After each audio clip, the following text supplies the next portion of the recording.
ဟုတ်ကဲ့မင်္ဂလာပါခင်ဗျာဗုဒ္ဓဘာသာမှန်တားယောက်ကြားလေးမွေးထားတဲ့မိဘနှစ်ပါးအနေနဲ့မိမိတို့ရဲ့သားလေးတင်ကန်းနိုင်တဲ့အရွယ်တစ်ခုရောက်ရင်ရှင်ပြုပေးကြတာကမိဘတိုင်းရဲ့ရည်မှန်းချက်တစ်ခုပါ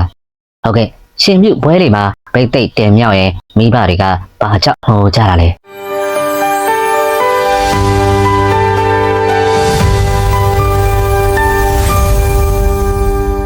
မြမရိုးရအလူမင်္ဂလာပွဲတွေရှင်ပြုပွဲတွေကိုရောက်ဖူးတဲ့သူတိုင်းစမ်းကြဲတဲ့မြင်ကွင်းတစ်ခုကိုသတိထားမိကြမှာပါစိုင်းတန်ပုံတန်နေနဲ့တရွာလုံးစီကားတိုက်မြိုက်နေတဲ့အချိန်လူတွေအားလုံးပြုံးပျော်နေကြတဲ့အချိန်မှာထူးထူးခြားခြားမျက်ရည်ဆက်လက်နဲ့ငိုကြွေးနေတဲ့လူနှစ်ယောက်ကိုအမြဲတမ်းတွေ့ရတတ်ပါတယ်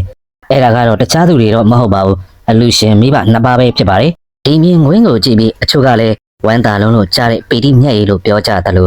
့တချို့ကလည်းတိုင်ရုံးစင်ကြောင်းလို့ဆိုကြပါတယ်ဒါဆိုရင်လောက်ကျန်ဖန်တီးထားတဲ့ဇလန်းတွေမပါပဲဗုဒ္ဓဘာသာတမိုင်းအမှန်နဲ့လူသားတို့ရဲ့စိတ်ပညာသဘောတရားအရာမိဘတိုင်းရဲ့ရှင်ထဲမှာဘာကြောင့်ဒီလောက်အထိထိခိုက်ဆိုင်မောပြီးမျက်ရည်ကျရတာလဲဒီနေ့ဒီဗီဒီယိုလေးထဲမှာကျွန်တော်လေ့လာထားမိသလောက်တင်ဆက်ပေးသွားမှာမို့အမားပိုင်နဲ့တောင်းပန်ပါတယ်ခင်ဗျာဗီဒီယိုလေးကိုအဆုံးထိနားဆင်ပေးသွားဖို့လဲဖိတ်ခေါ်ပါရစေခင်ဗျာတကယ်တော့ရှင်ပြုဝဲမှာမိဘတွေမျက်ရည်ကျရတဲ့အစဉ်အလာကယနေ့ခေတ်မှဖြစ်လာတာမဟုတ်ခဲ့ပါဘူးလွန်ခဲ့တဲ့နှစ်ပေါင်း2500ကျော်မြတ်စွာဘုရားရှင်လက်ထက်ကလေးကစတင်ခဲ့တဲ့တမိုင်းဖြစ်ရှိခဲ့ပါတယ်မြတ်စွာဘုရားရှင်ကပိလဝတ်ပြည်ကိုပထမဆုံးအကြိမ်ပြန်လည်ကြွချီတော်မူတဲ့အခါသားတော်ရာဟုလာလေးကဘုရားရှင်ထံကအမွေတောင်းခံခဲ့ပါတယ်အဲ့ဒီအချိန်မှာဘုရားရှင်ကလောကီစီးတဲ့အမွေတွေထက်မြင့်မြတ်တဲ့သာသနာအမွေကိုပေးခြင်းလာကြောင့်ရှင်သာမဏေပြုပြီးလိုက်ပါတော့တယ်ဒီသတင်းကိုကြားရတဲ့အခါရာဟုလာလေးရဲ့ဘိုးဘိုးဖြစ်တဲ့သူတော်ထနမင်းကြီးဟာရင်ကျိုးမတက်ဝမ်းနည်းပူဆွေးပြီးမျက်ရည်တွေစီးကျခဲ့ရပါတယ်မင်းကြီးကမြတ်စွာဘုရားရှင်ထံမောင်လေးအဝတ်ဆင်းပြီးဘာပြောခဲ့လဲဆိုရင်အရှင်မြတ်စွာဘုရားမိဘတိုင်းရဲ့သာသမီအပေါ်ထားတဲ့တန်ရောစဉ်ဆိုတာအရေးပြားကိုဖြတ်အသားကိုဖြတ်အကြောကိုဖြတ်အယိုးကိုဖြတ်ပြီးနောက်ဆုံးအယိုးရင်းချင်စီအထိကန်ညိပြီးအမြင့်တွယ်နေတာဖြစ်ပါတယ်ဗျာဒါတော့ရာဟုလာလေးရှင်ပြုသွားတဲ့အတွက်တပည့်တော်ရှင်ထဲမှာအလွန်တရာခံစားရပါတယ်ဒါကြောင့်နောက်ကိုမိဘခွင့်ပြုချက်မပါဘဲဘယ်သူမှရှင်မပြုပေးပါနဲ့ဘုရားလို့တောင်းပန်ခဲ့ပါတယ်ဒါဟာသာသမီကိုသာသနာပေါင်းတွတ်တဲ့အခါမိဘတိုင်းရဲ့ရှင်ထဲမှာခံစားရတဲ့တန်ရုံးစင်မျက်ရည်ရဲ့တမိုင်းအုပ်အစာပဲဖြစ်ပါတယ်ယနေ့ခေတ်ကိုပြန်ကြည့်ရအောင်ပါခေတ်တွေဘလောက်ပဲပြောင်းသွားပါစေမိဘတို့ရဲ့နှလုံးသားကတော့မပြောင်းလဲပါဘူးမြန်မာလူမျိုးမိဘတအုပ်အတွက်ဒါကိုရှင်ပြုပေးဖို့ဆိုတာတသက်တာလုံးရဲ့အကြီးမားဆုံးသောတာဝန်ကြီးတစ်ခုဖြစ်ပါတယ်ဒီလူလေးတစ်ခုဖြစ်မြောက်ဖို့အတွက်ဆိုရင်မိဘတွေကနှစ်ပေါင်းများစွာရုန်းကန်လှုပ်ရှားရပါတယ်အစာကောင်းတာမစားရဲ့အဝတ်ကောင်းတာမဝတ်ရဲ့ပဲကျွေးနေစားလေးတွေကိုစုဆောင်းရပါတယ်မွေးကလေးကအမီးထုတ်လေးနဲ့နေမကောင်းဖြစ်ရင်တညာလုံးမအိပ်ပဲ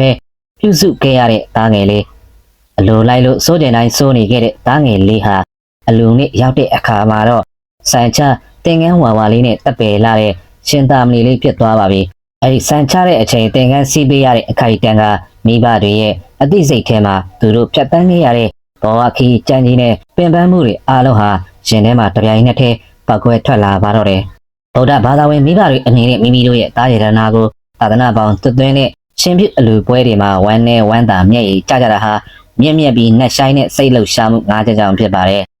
်ဒါဟာပူဆွေးတော့ကရောက်လို့ငိုကြွေးတာမျိုးမဟုတ်ပဲဘာသာရေးတန်ရုံးစင်နဲ့ဂုံယူမှုတွေပေါင်းဆက်နေတဲ့ပီတိမျက်ရည်တွေဖြစ်ကြပါတယ်အဓိကအကြောင်းရင်းတွေကိုအချက်အလက်အလိုက်ကြည့်ရမယ်ဆိုရင်သာသနာဒါယကသာသနာအမွေခံဖြစ်ခွင့်ရလို့ဝမ်းသာပီတိဖြစ်ခြင်းမြတ်စွာဘုရားရှင်ရဲ့သာသနာမှာမိမိရဲ့ရှင်သွေးကိုသာသနာအမွေခံအဖြစ်လူတန်းခွင့်ရတာကဗုဒ္ဓဘာသာဝင်မိဘတအုပ်အတွက်အမြင့်မြတ်ဆုံးသောကုသိုလ်ဖြစ်ပါတယ်အခုငါသားလေးဟာဘုရားရှင်ရဲ့သားတော်ရှင်သာမဏေဖြစ်သွားပြီဆိုတဲ့အတိဟာနှလုံးသားကိုအလွန်လှုပ်ခတ်စေပြီးအတိုင်းထက်အလွန်ဝမ်းသာလွန်းလို့ပီတိမျက်ရည်ကျခြင်းဖြစ်ပါတယ်နံပါတ်2မိဘကျေးဇူးကိုဆက်ခွင့်ရခြင်းဗုဒ္ဓဘာသာအယူအဆရမိဘတွေကိုသာသနာအမွေခံမိဘအဖြစ်ရောက်ရှိစေတဲ့ဒါမှမဟုတ်သားကိုယဟန်သာမဏေပြုပေးနိုင်တဲ့မိဘဟာအပေတကပိတ်နိုင်လောက်အောင်အကျိုးတူအကျိုးမြတ်ကျေးဇူးကိုရရှိတယ်လို့ယုံကြည်ကြပါတယ်မိမိကိုယ်တိုင်လည်းကံကောင်းလာကြီးလားဆိုပြီးဘာသာရေးအရာကျင်းတဲ့ပီတိဖြစ်မှုကမျက်ရည်အဖြစ်ပြောင်းလဲသွားတာပါနံပါတ်3ကလေးဘဝကနေလူလားမြောက်သွားတာကိုမြင်တွေ့ရခြင်းမွေးကလေးကရှင်ခွင်ပိုက်ပြီးပြုစုဆောက်ရှောက်ခဲ့ရတဲ့သားငယ်လေးကအခုလိုသင်္ကန်းဝတ်ဆန်ချတဲ့တည်ငြိမ်ပြီးလူကြီးတယောက်လိုတပ်ပယ်နေတာကိုမြင်ရတဲ့အခါမိဘတွေရဲ့စိတ်ထဲမှာငါသားလေးဒီလောက်အထိအရွယ်ရောက်သွားပြီပဲဆိုတဲ့ဒိဋ္ဌဓမ္မခံစားချက်ကြောင့်အရှင်ထဲမှာ အမှုပညာဆန်ဆန်လှုပ်ခတ်သွားတတ်ပါတယ်နံပါတ်၄တန်ရောစင်နဲ့ခွဲခွာရတဲ့ရှင်လောင်းဘွားကနေစံချသင်္ကန်းစီးပြီးသာသနာပေါင်းတဲ့ဝင်သွားတဲ့အချိန်ကစလို့အဲ့ဒီသားငယ်လေးဟာမိဘရဲ့သားအဖြစ်တည်းမဟုတ်တော့ပဲအရှင်ဘုရားလိုပြန်လဲရှိခိုးရမယ်သာသနာဝင်နှံဖြစ်သွားပါပြီအိမ်ကသားအဖြစ်ကနေယာယီခွဲခွာသွားရတဲ့အလိုလိုက်ထားသမျှကိုစွန့်ပေးပြီးရဟန်းတရားစောင့်ထိန်ရတော့မယ်သားလေးကိုကြည့်ပြီးတန်ရောစင်မျက်ရည်လဲအနှဲငယ်ပါဝင်ပါတယ်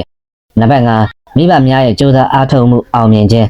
ရှင်ပြုအလူတစ်ခုဖြစ်မြောက်ဖို့အတွက်မိဘတွေဟာစီးပွားရေးလူမှုရေးအခက်အခဲများစွာကြားကငွေကြေးနဲ့လက်အားတွေကိုနှစ်ရှည်လများစုဆောင်းကြိုးပမ်းခဲ့ကြရပါတယ်အလူမင်္ဂလာအောင်မြင်စွာပြည့်မြောက်သွားတဲ့အချိန်မှာအဲ့ဒီပင်ပန်းမှုတွေကအကုန်ပျောက်ပြက်ပြီးငါတာဝန်ကျေပွန်ခဲ့ပြီးဆိုတဲ့စိတ်သက်သာရာရမှုနဲ့အတူမျက်ရည်ကျတဲ့ကြတာပါအနှစ်ချုပ်အားဖြင့်ဆိုရရင်ရှင်ပြုပွဲမှာကျတဲ့မိဘတွေရဲ့မျက်ရည်ဟာအတဲကွဲလို့ကျတဲ့မျက်ရည်မဟုတ်ပါဘူးဗုဒ္ဓဘာသာဝင်မိဘတဦးအနေနဲ့အမြင်မှဆုံးသောဘဝရှိမှန်းချက်တစ်ခုကိုအောင်မြင်စွာဆောင်ရွက်နိုင်ခဲ့လို့ဖြစ်ပေါ်လာတဲ့တန့်စင်မွန်မြတ်လာတဲ့ပီတိမျက်ရည်သာဖြစ်ပါတယ်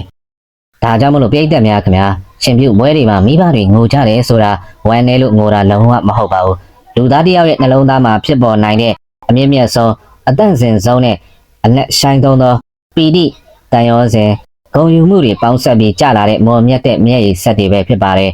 ဒီအလားတရားဟာကျွန်တော်တို့မြမလူအဖွဲ့အစည်းမှာအမျက်အနှိုးဆုံးယဉ်ကျေးမှုတစ်ခုလည်းဖြစ်ပါတယ်